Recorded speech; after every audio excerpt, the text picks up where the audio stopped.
I'm ChosenArchitect, and this is All the Mods 10. Now today, we technically have a power problem to solve. And that may sound kind of weird because we've been handling power just fine up to this point. But you see, I've got to start thinking about the future and how we're going to actually amp our power up to be able to support everything whenever we start scaling infrastructure. And currently, my power system primarily consists of these things called ender cells from the power mod. And this is what's currently storing and buffering our power. However, this becomes a problem, right? Because the max amount of power that these things can accept is 2 million FE per tick. That is it. So as soon as we hit that cap, whether it's the amount we're pulling out or putting in, we're going to run into some problems, right? And that's when this is maxed out to the Nitro version. So now that we know what the problem is going to be in the future, we need to figure out a way to solve that. And I think that there is a mod in here that will help us do it. Now, unfortunately, as of the time of this video, we do not have access to a mod called Flux Networks, which is a very, very good mod that solves this very problem very simply. However, we don't have that. So we're gonna have to come up with some other clever solutions for this. And this also means that we should have a way of potentially monitoring our power input and output with this same mod. And how are we going to do this? Believe it or not, it's going to take place through our applied energistic system. Now, today's video might contain some concepts about how we handle power that might be a little bit confusing, but I'm going to try my best to explain them. You see, at the moment, we only have one way to send power in and one way to send power out, and we're limited by that throughput that I had mentioned before. But what if we could send all of our power into a centralized storage, for example, our applied energistic system, and then handle the output of that power coming out of our applied energistic system and going into multiple channels that we can use down the road. And each of those channels will then have a limited throughput of the 2 million. Now that sounds a little bit better to me, but it may also still be kind of confusing. See, each one of these individual channels here, up to 12, can technically have a throughput of this 4,000. So if we were to use our ender cells and still stick with our power for sending power out to other things that aren't necessarily connected to our AE system, we'll be pretty good. But we now have to figure out how do we manage power with our applied energistic system, right? That's not something that's normal or default, right? And you would be 100% correct because it is actually an add-on mod called Applied Flux. And Applied Flux is a rather new mod. I would say that it's been around since I believe 1.19, I think, if I remember correctly. However, this mod to me is fairly new. I've only dabbled with it a little bit, and it looks very small, but it can do some really powerful things. And so it's at this point that we actually need to craft, well, the components for it. Now, it looks like the majority of these components are going to be relatively straightforward to craft. We just need to make redstone crystals, and this can be done inside of our reaction chamber. Looks like it gives us quite a bit more than the typical interaction, which would happen here. So yeah, thank you, Advanced AE, for that. And then it looks like I just need a dabble of this. And by the way, something cool about AE, if you have a water bucket or you have a bucket in your autocraft and you have water in your system, you don't actually have to craft water buckets. If, for example, it is required in a craft like this, an autocraft, it's going to automatically fulfill that water bucket craft when it does that operation. Pretty cool. For bucket crafts, you don't have to worry about this at all. So yeah, a little bit of the insulating resin, which is going to be required, by the way, for our storage cells for our power. Now we're also going to need a printed energy circuit, and thankfully we have our circuit slicer, so we don't even have to worry about using an inscriber energy press or anything like that, just because we already have this recipe set up. Now these circuits, however, do cost charged redstone crystals. Now charged redstone crystals, typically you would charge them just like you do the applied energistic stuff, but I kind of want to send it like this, for example, and we can do 6 at a time. I think that would be like the ultimate way to do this. And yeah, I'll just throw this inside of my crafter over here.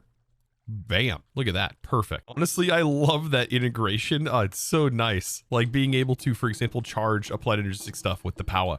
It makes it so much faster. Now for smelting, I don't know if I had mentioned this before, but essentially we just have a pattern provider and it's pretty self-explanatory here, but you have auto input and output, and then I have the input output on the bottom, so you can just stack this on top. And I really love this aesthetic of having the pattern providers exposed, especially with the dark textures, as I think it really looks good in my opinion, and also gives you direct access. Like when it's just one solid block, and it puts the machines at like eye level, which just feels right. Now, something that'll probably catch you off guard, like it almost did me, is this actually requires the vibrant glass, which is the version of the applied energistic glass that does emit light. Something you need to keep in mind, and you are going to need it for the crafts. Now, as far as power storage goes for right now, I'm just going to try out the 64K and see where that sort of gets us as far as power storage. And it's already done. That actually took no time at all. So now that we have this, I just need to house this inside of its storage component, which looks just like this, by the way. And I can simply hold down control and request this. Well, that is after I make another crafting recipe for some bone. Okay. By the way, if you didn't know this, some cool trick, you can actually go into your JEI here and hit the up arrow, and it'll actually bring up the last thing you would search. And just a little trick that you may not know about. But anyways, let's go ahead and now take this. And like I said, hit U. And then what I'm doing is hitting control to be able to pull off that menu. And there we go. There's all three of them ready to go. And I can hit U again. Just allows for crafting to be a little bit faster. So, oh boy, this can actually charge inside of your inventory. That is something that I was not expecting. Okay, but what we should be able to do now at this point is just simply put this inside of our system. That is kind of weird. I was not planning on that actually filling up. Interesting. Our wireless player charger actually charges it. But that's besides the point. I guess it kind of acts like a battery. Now that it's in our applied energistic system, notice we have priorities. And this is kind of where things get a little bit interesting. We can choose how this power is prioritized. But now that it's in our system and we also have a little bit of power in here, we should see another thing called FE. And yes, we can actually see how much power is currently stored in here, which also should give us the ability to use a new tool from Advanced AE. And that is a neat little IME throughput monitor. Yes, this thing is pretty darn cool. And then also you could use a throughput monitor configurator to be able to use this. Now, I believe if I have looked at this close enough, if we go to apply, let's get ourselves a cable real quick. If I've looked at this close enough, I think that we can use this throughput monitor to manage and see our power input rates and output rates technically. I just need to place this down. So here is the cable and put the monitor on. It's apparently does not use a channel, which is pretty cool. And then how do we get that energy pulled on here? Well, typically you would right click an item on here. And if you wanted a fluid, you would take a bucket and you would double click that bucket onto the screen to force the fluid on here. In our case, we can use anything that uses power. For example, we can use our Paxel, or I think a battery, for example, any tool that utilizes power, we can click twice. And whenever we click twice, it is now showing our power. And what we should be able to see is our input rate. And so, or output rate, I guess you can say as well. I just have to simply right click this to configure this, and we can set it to per tick. So right now we should have no tick change or no power change, so it's not going to represent anything. But this is a way that we can actually monitor our power potentially. And I'm thinking this could be a pretty cool way of monitoring separate configured network lines. But we'll come back to this in a second, because there's another thing that we're going to need to craft. Let's go back to applied flux here. And we are going to need a way to allow power into our applied energistic system and also get power out. And that is through the flux acceptor here. This is also going to use a regular energy acceptor. Now, I'm not sure if this also allows you to power your AE system with this power. I don't think that's exactly how that works. This is basically allowing your AE system to store FE power and send that out. Now, there's a couple different ways we can get power out. According to this mod, we have the Flux accessor, I have a hard time saying that, which allows you to put power in and pull power out. And then you can turn it into a smaller version to attach. This is going to pull and interact with everything. And then we also have the induction card, which can go into like interfaces and pattern providers. Now, another way you can apparently get power out is by, for example, dragging this power into like a, like you can hit A on it, right? We should be able to, I think. Something like that. I thought we were able to do this. Yeah, here is it. Technically, it's wrapped generic stack, but it's an invisible item. Technically, we should be able to take this and pull it into things. And for example, we could have it automatically pulled into an exporter, and like we can export power out with an exporter. Kind of interesting. So with this newfound knowledge, let's go ahead and try this out. So all I'm going to need is a couple of the accessors here. I'm going to go ahead and make 2 of them for right now. And what I want to do is I want to get my main power that we're generating over here, and I essentially want to swap out our ender cells for this. Now, this might lead to some problems, right? It might lead to the entire downfall of our power grid. This could be a problem. Thankfully, I should be able to set everything back up, but if all of our power does drop out, we lose access to our applied energistic system. So just to be careful, I'm going to make sure that I have some gates in my inventory just so we can fix this problem if it happens. So let's grab some cables, and I'm going to be using some regular ME cables, and we just need to attach this into our system like so. And this is where I want to get away from the input being through our ender cells and leave our input to just simply being output uses for our ender cells. This may seem a little bit confusing, I understand, but I'm going to place this down here like so, and we should be able to put the accessor here, and that will be an input for our power like that, and we should see our power going up very, very fast. And we should also be able to see a representation of that. Does seem a little bit interesting. 44, that may be just the amount of power inside of those buffers that built up. Once those buffers go down, then we'll actually see the correct amount of power.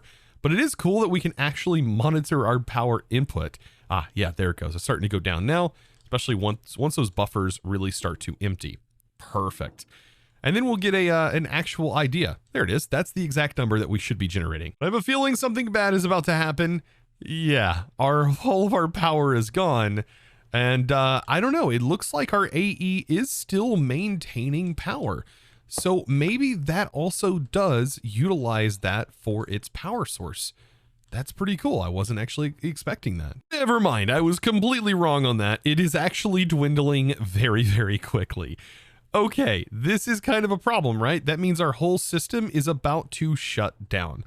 So I think we need to temporarily set this up a little bit differently before all of this just completely borks on me. So temporarily, I'm just going to go ahead and make sure we have that connected, just one of them for right now, just to get our power back online. Because yeah, otherwise this is just a catastrophic failure, our whole AE system going down. So if I'm not going to be using gates, for example, right here, let's go ahead and make this pattern provider emit some power from our storage. And we can do that with an induction card. And with that being inside here, these cables should now connect to the pattern provider and should be receiving power from it. Very cool. By the way, this 64K card is huge. We are already at 1 billion FV stored in here, and we've barely even touched the amount of bytes allotted for it. So now is the time for the cool part. Okay, so I have myself some ender cells. I went ahead and made 4 nitro, and now that we have nether stars automated, making nitro is very, very simple. So what I want to do is I want to go ahead and get these defined. Now I'm thinking north will be the start on our first channel, just to kind of keep this in mind here. I'm going to place this right here. And these are going to go in the top. They're just basically connected to the top of my system. And I want to route them on here. Eventually, I want to have like maybe a bundle of cables that route around, which would be kind of cool. But I have dense that leads into a regular ME cable. That way we can actually place this, because otherwise these don't place connected directly to smart cables. So you got to keep that in mind, or not smart cables, but dense cables. Okay. So I'm going to place this right here. And this does have the ability to auto push, from what it seemed like, into this, and so that should keep this nice and filled. But notice we have 12 channels to play with. So this is going to be channel 1, and then I'm just going to go over here, and this will end up being channel 2, and I'll click this. We don't have a battery put in here yet, but it now is assigned to that channel. This one's also going to be channel 3, and then this one will end up being channel 4. So all of these batteries will have the ability to fill up, and they will fill up eventually. But this just gives us the ability to use gates on other things in the future. And it's going to be very nice. I think this is going to be a nice solution, considering we don't have Flux networks just yet. So here we go. This goes there. And this also might be overkill, but you know what? There's nothing wrong with a little bit of overkill, you know? Now, something I just figured out, it does appear like these do not, for example, just automatically push power out. No, you need some way to pull power. Now, I don't know if these intercells directly pull power. It's really hard for me to know just yet. But once we put a battery in this, we'll definitely be able to get that information. So let's test this. I just crafted up an energy cell. And so I want to set this, by the way, all faces to receiving, and then shift right click. And we see nothing happening. Oh no, it is happening. You can see right here, it is actually filling up with power. This can hold 2 billion in its own right. And it looks like we can monitor our transfer rate here. 520,000 FE per tick on the pull rate. Oh no, it goes way up. Okay, so good. It looks like that these do not have like a true limit. So it's just going to match whatever its pull rate is. So yeah, this is actually storing what the maximum can be sent to. And that's what I was hoping it could do.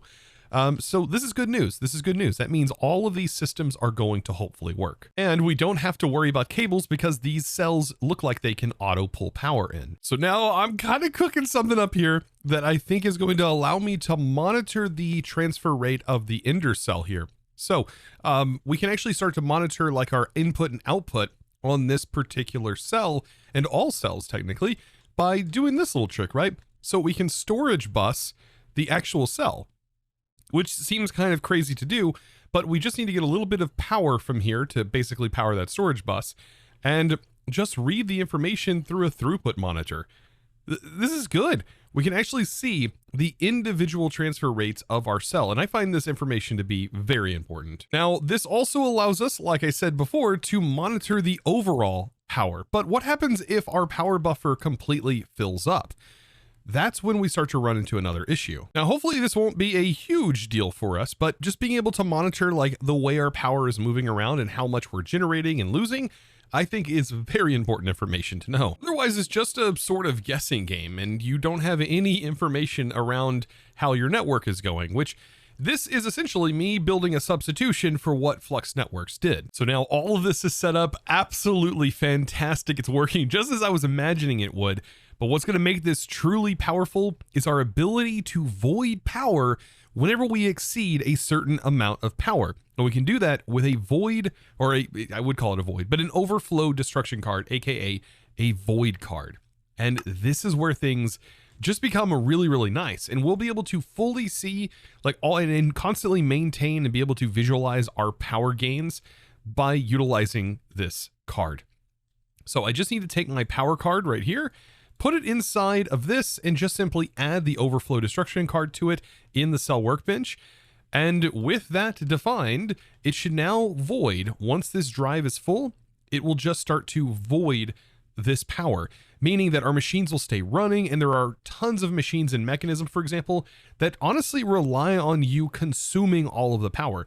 Later on, we'll have a way of constantly sending power to stuff, but yeah, that's going to be something that we're working on in the future. Now, I think the only thing really limiting us is the use, for example, of priorities.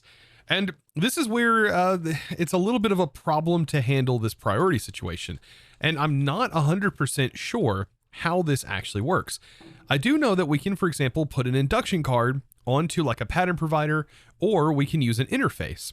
And interfaces and also the pattern provider here have a priority. But I don't know if this means it will send power to this first before anything else. I would assume that's the case. And if it is the case, we can then use an interface as a way of sending power with that induction card, right? And that would allow us to hopefully have priorities. Because if we don't have access to a priority system for managing our power, it could lead to some catastrophic issues and failures later on in our playthrough.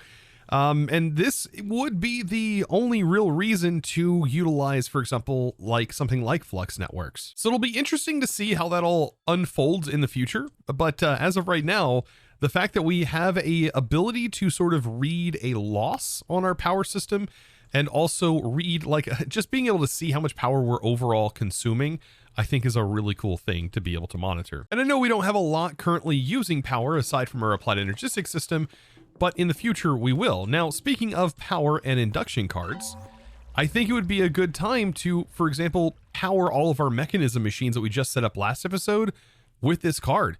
Like, we can get rid of every single one of these gates now because we don't need them. Like, how cool is that? We don't need any of these gates anymore. And that's because these should be able to constantly send power now to the block that they are connected to. Oh man, like this makes it even cleaner than it was before. Like, I mean, how could you not want to use AE at this point? Like, this mod and all of its add-ons combined, I mean, just blows my mind, honestly. It's honestly changed the way modded works, really. Back in like 1.12 version, AE was just kind of a nice thing to have, and of course you still had refined storage back then, and honestly now it's really hard to want to go back to the simplicities of refined storage, even with the channels. I know they can be kind of tough, but man, just the functionality of this alone, like, oof, these alloys being able to be made and us actively watch as they get made and the power be restored back to the machine like this through the pattern provider. Oh, it's gold. So now let's just recap essentially what we have done. So we have now essentially created at least, or as of right now, just 4 separate individual channels, now allowing us to, for example, have up to 8 million FE per tick transfer rate, which is kind of ridiculous, and definitely can be exceeded. For example, the industrial foregoing mycelial generator generates 25 million FE per tick. Thankfully though, I think that the applied flux can actually handle that input rate because there's not a lot of things in the pack that can even handle that. So we can input power primarily through applied energistics itself, much like we're doing right here, which I definitely will plan on doing.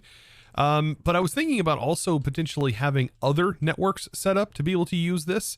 But as of right now, I think we're just going to primarily use the cells as the output network. So these are just simply going to be receiving powers, all we're going to hopefully be using them for. So if I take a look at a gate now, this is where things get interesting, right? So if I have something to, for example, put a gate on, like let's just, for example, say I put a gate right here. We can actually now choose our individual gates. And now this is only up to certain tiers. For example, we can't, if we go to 5, right, there's no network on this, but there is on 1. There's one on 2, 3, and 4. And we have access now to 4 of those separate channels that all have a throughput rate of that 2 million. Pretty cool. And so this is going to be really, really helpful, like I said, later on down the road, especially when we're starting to set up a very, very big and upscaled version of machines.